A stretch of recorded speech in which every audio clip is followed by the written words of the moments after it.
Efésios 5, verso 15, vamos ler. Portanto, vede prudentemente como andais, não como nécios, e sim como sábios, remindo o tempo, porque os dias são maus.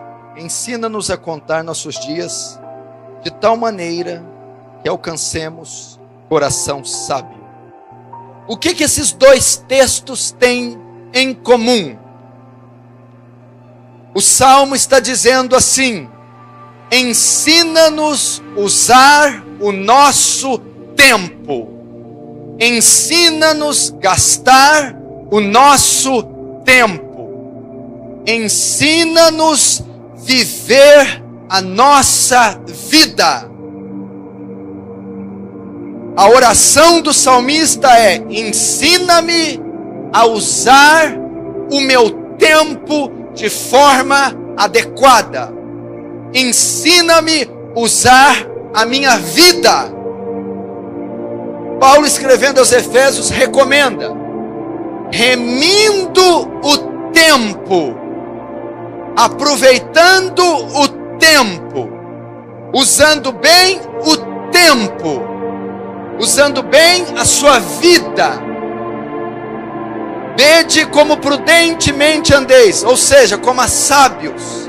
Os sábios remem o tempo, aproveitam as oportunidades, usam o tempo da melhor maneira possível. Por que esses dois textos estão nos dizendo isso?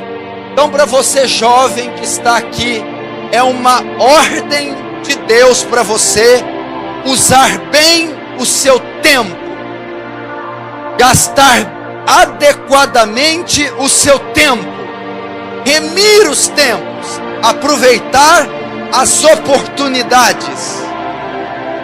Por que os dois estão dizendo isso? Porque é mandamento de Deus, ordem de Deus, nós usarmos bem o tempo, ou usarmos de modo devido a nossa vida.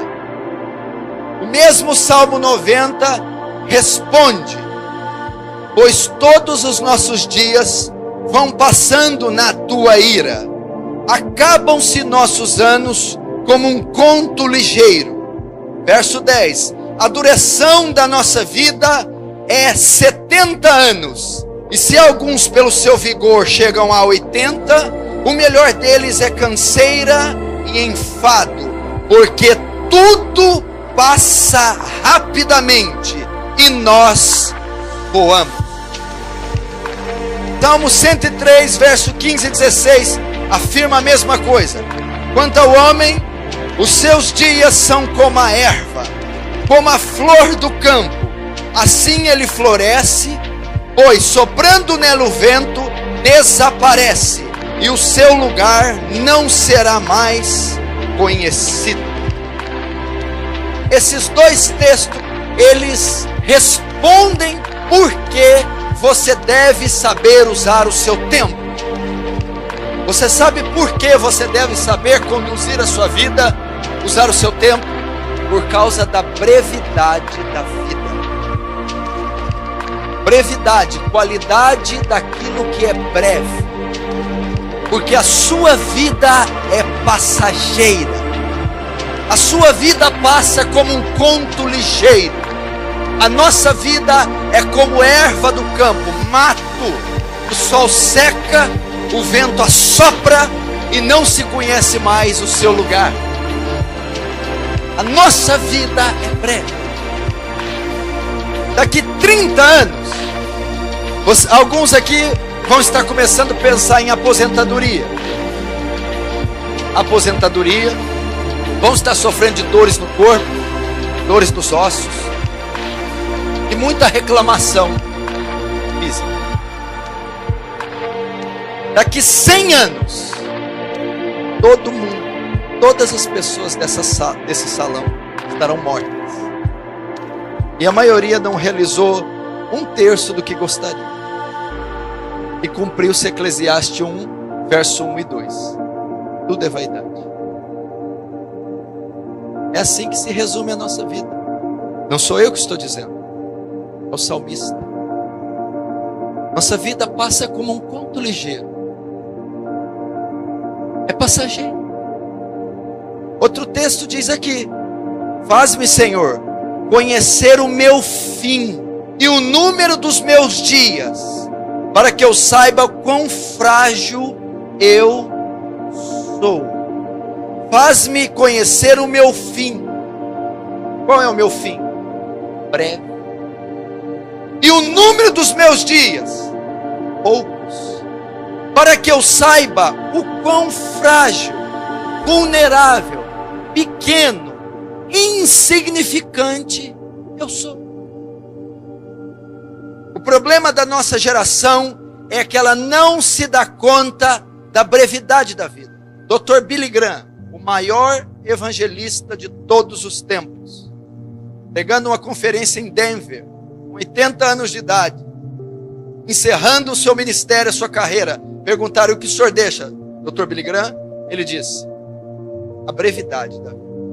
Eu nunca achei que a vida passasse tão rápido. Estava começando o meu ministério outro dia, estou velho, estou encarquilhado e me aposentando. A brevidade da vida.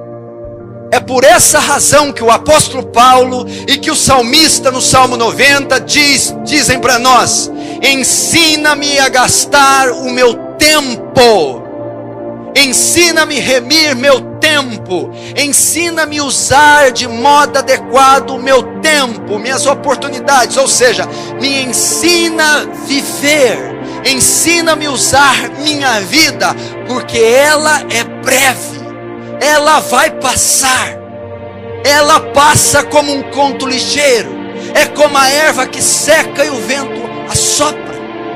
O mal dessa sociedade moderna é que ela não faz o jovem ou o homem pensar na morte. Você um dia vai morrer e não vai demorar.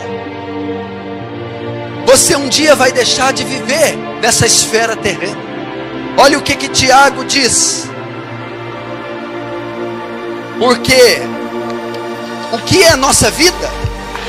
É um vapor que aparece por pouco tempo e depois se dissipa.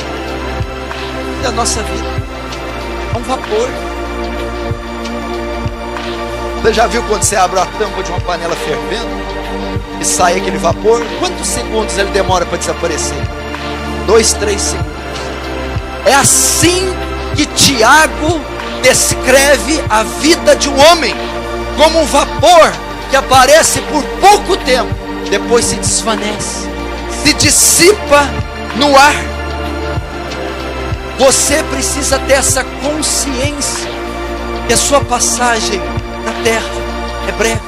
Nós achamos que somos super-heróis, indestrutíveis, poderosos, imortais. Isso é mentira. Satanás e a presente cultura nos leva a achar isso, e isso é mentira. Quantos milhões, de bilhões, de trilhões de homens, de seres humanos passaram pela história e estão em completo esquecimento, numa microvida que você nunca soube, nem nunca saberá quem foi. Sinceramos. Então, já que eu sei que a minha vida é passageira e que eu devo usar ela de forma adequada, eu como jovem, sabendo então que a minha vida é passageira, é uma microvida, o que eu devo fazer com ela, sendo eu cristão? O que eu, sabendo disso, que a vida é um conto ligeiro, nossos anos voam, é um vapor que se dissipa e logo some e desaparece, como eu devo usar essa vida adequadamente? Como eu posso remir os tempos, porque os dias são maus? A resposta está em Eclesiastes capítulo 12. Lembra-te do teu Criador nos dias da tua mocidade, antes que venham os maus dias e cheguem os anos dos quais dirás: não tenho neles prazer ou contentamento. Salomão diz para os homens mortais que possuem microvidas. Salomão está dizendo, partindo então do pressuposto que a nossa vida é passageira, Eu dou uma ordem, um conselho, uma direção aos jovens. Já que você possui uma vida só e ela é passageira, você vai gastá-la todinha vivendo para Deus. Essa é a palavra de Salomão. Considera Deus como teu Criador no dia da sua mocidade. Viva uma vida para Deus na sua mocidade.